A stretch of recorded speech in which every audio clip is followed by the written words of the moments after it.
Welcome to Breaking Financial Chains, where we combine practical money guidance with emotional healing to help you break free from financial limitations.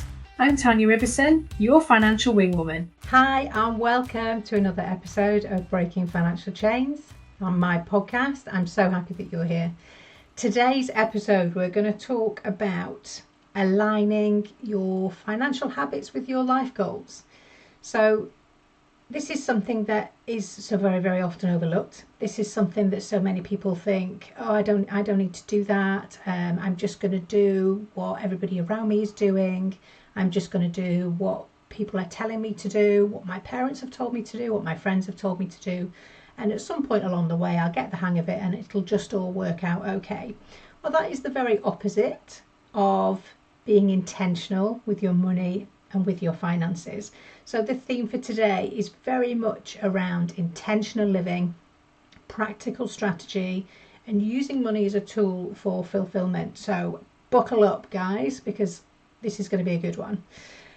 So I think the important place to start when talking about this is, what are you really building? What is it?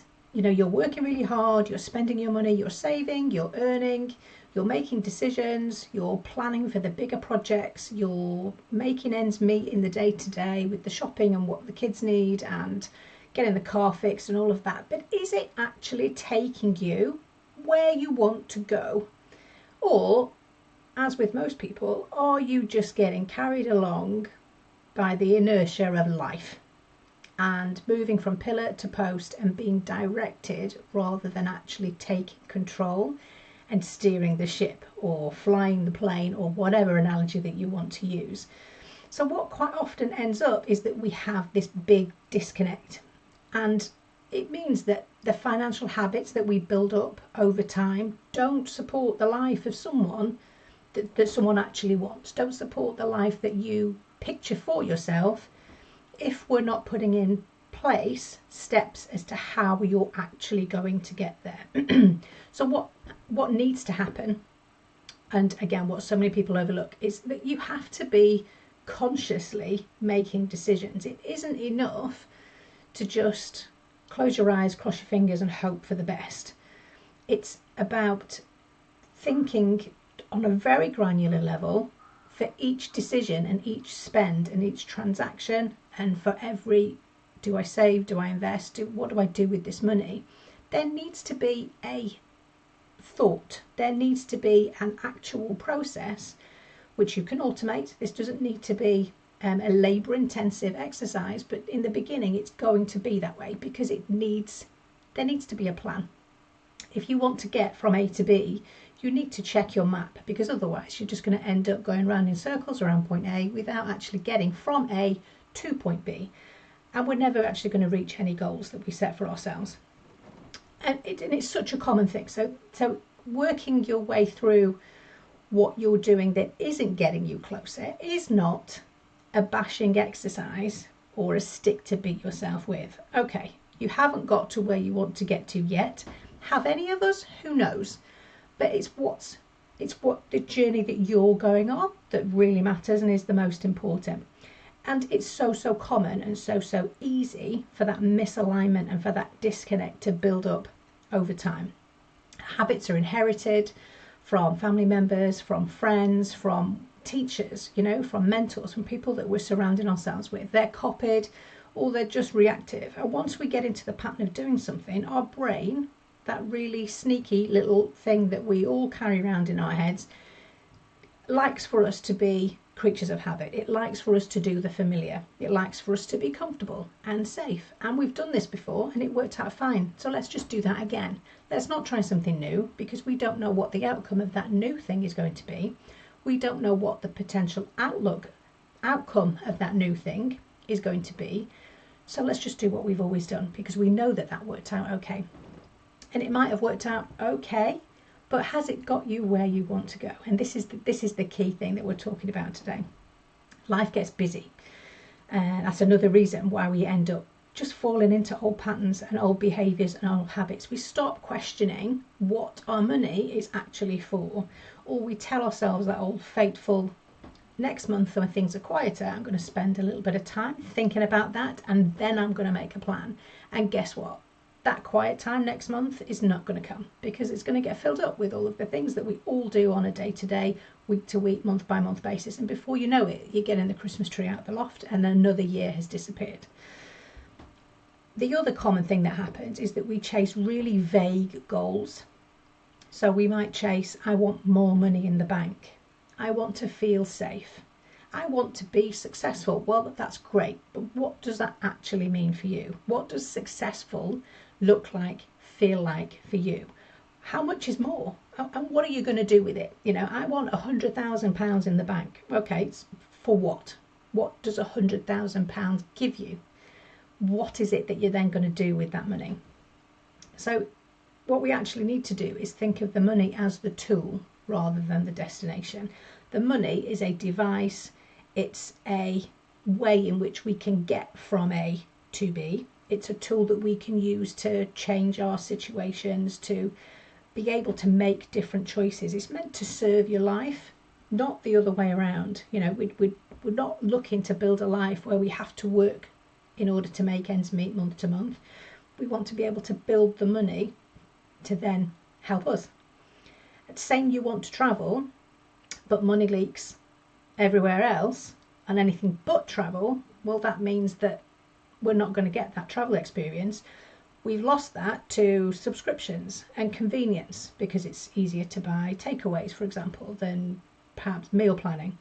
Subscriptions because we really like watching Netflix or a fitness app that you intend to use but you never actually use. So it's just money going down the drain.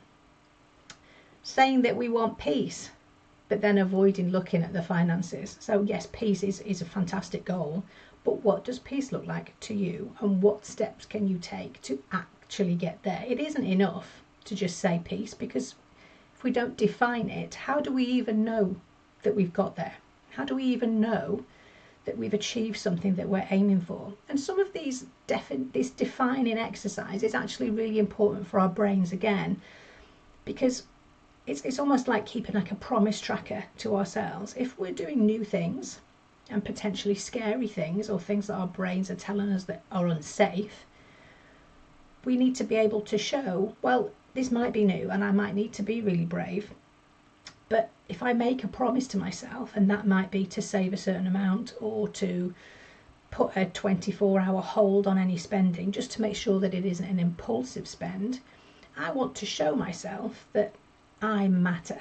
I want to show myself and remind my brain that when I make a promise to myself, when I'm working towards setting these new goals, that I actually keep them, because I'm important, because I am more important than perhaps the convenience of not planning for the week for food, or I am more important than the Netflix and the Disney Plus and the Sky subscription, so that we have choice to keep the kids quiet, as an example. I am really important and worth making those choices. This is not about sacrifice. It's about, if I'm going from A to B and I need to make a plan as to how I'm going to get there, it's about choosing one thing over something else, because the future goal is more important than the current convenience. And it's something that we can all do, but it does take a plan. We want to remove the stress as much as possible, and this is where having a plan and knowing your why is so important, because otherwise it's just going to be really so easy just to lose track and, oh well, we'll start again after Christmas, once that next quiet period is going to appear, which never does. So the way that we're going to actually do this is by reconnecting with your vision. So this can be part of a family vision, this can be part of a vision that you have with your other half, or husband, wife, whatever that looks like for you. But it has to be aligned with what you want. This can't be about sacrificing for somebody else. This is what's really important to you. You know, journaling around, sitting and just sort of visualising quietly, even if it is just for 5 minutes over a cup of tea first thing in the morning. You know, what does your dream day, week, life actually look like?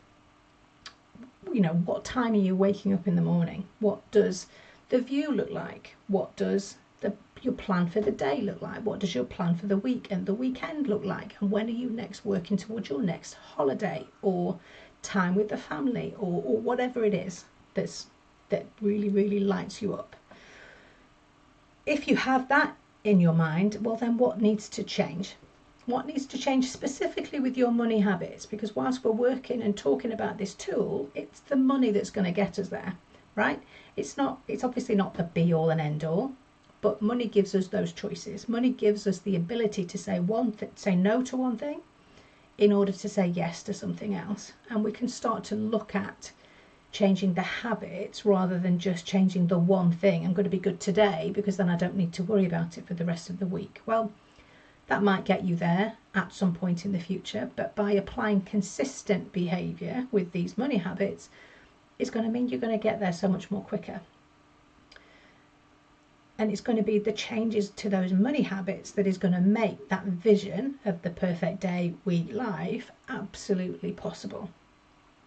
What are you spending money on now that then doesn't match that vision?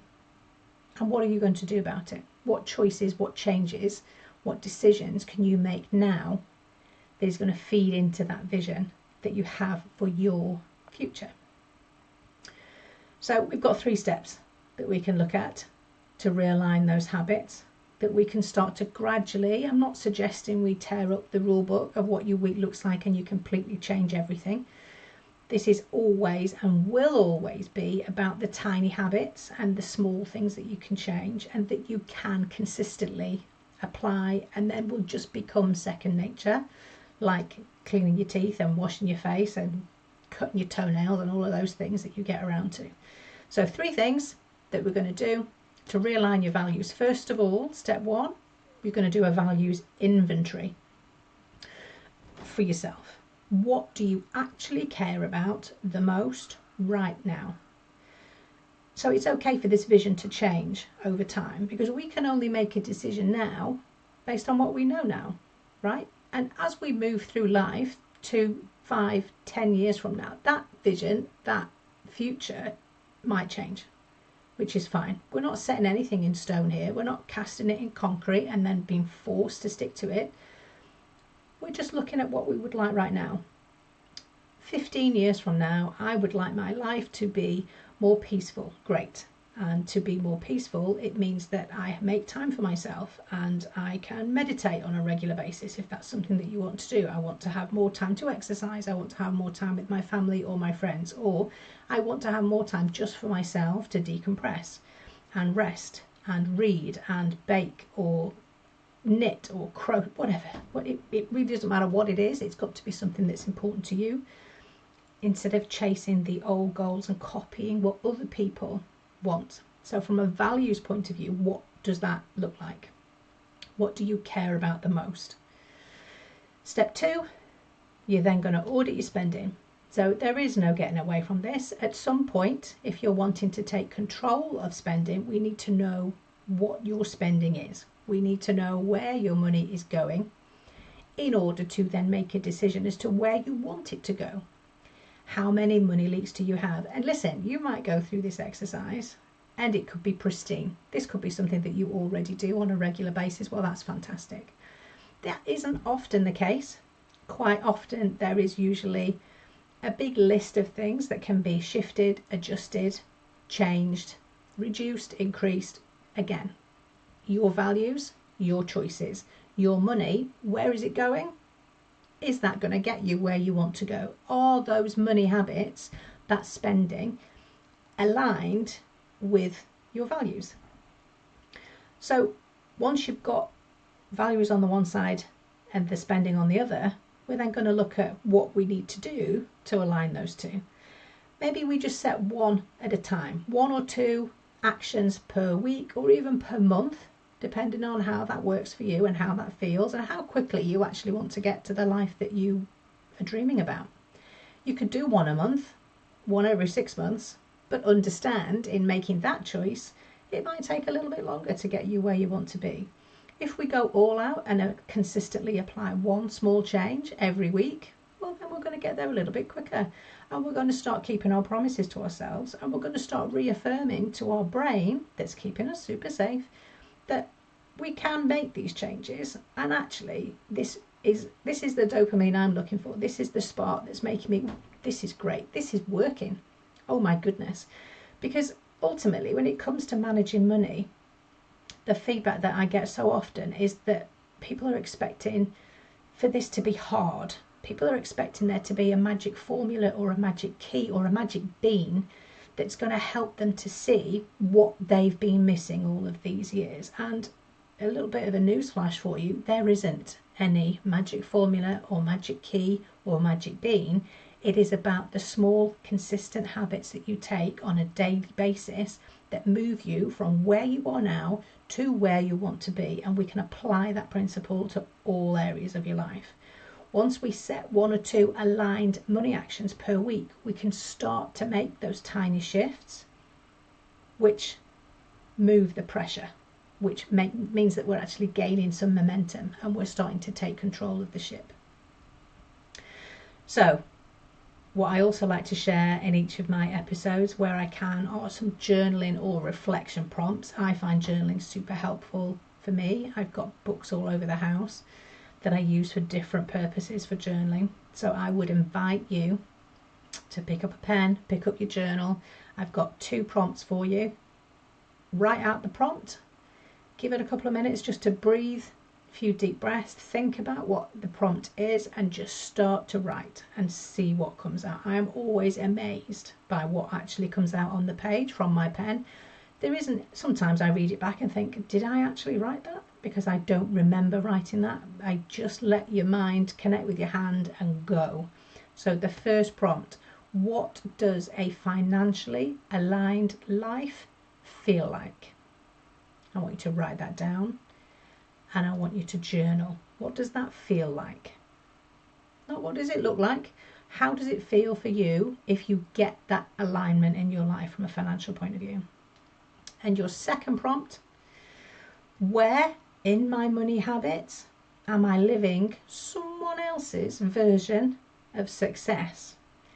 So this ties back to what I was saying right at the beginning, where we pick up these habits from other people. They're inherited, they're copied, they're just something that we do because we've seen someone else do it. And quite often those are habits that we pick up from parents, that we've picked up from an early age. That is just something we do because it's something we do, right? Because why would you not? This was how my mum and dad did it, and therefore we do what we know. It's very, very difficult to emulate or become something we don't know, which is why we need to make conscious choices to make change. So where in my money habits am I living someone else's version of success? And see where that takes you. I would love to hear any of your feedback, or if anything has come up for you, please do let me know. Essentially, just to close out the episode for today, this is not about adding to your to-do list. You do not need to do more. You need to do what matters. And if you don't know what that is for you, then that's your starting point. You matter. Your thoughts, visions, dreams for the future are super important. What can you be doing right now to help shift or tip the scales just a tiny bit? This doesn't need to be all England. This just needs to be a small step. And also, alignment isn't about restriction. So I've mentioned in the episode about subscriptions and Netflix and things like that. This is not about I'm going to cut all of my spending. It's about remembering why you started.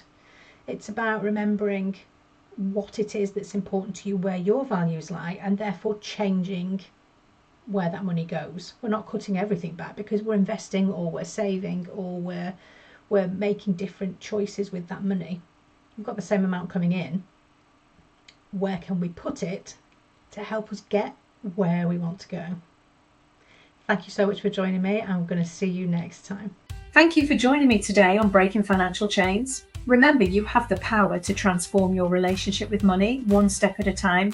If this episode helped you, please subscribe and leave a review to help others find their path to financial freedom. I'm Tanya, your financial wing woman, and I'll see you next week.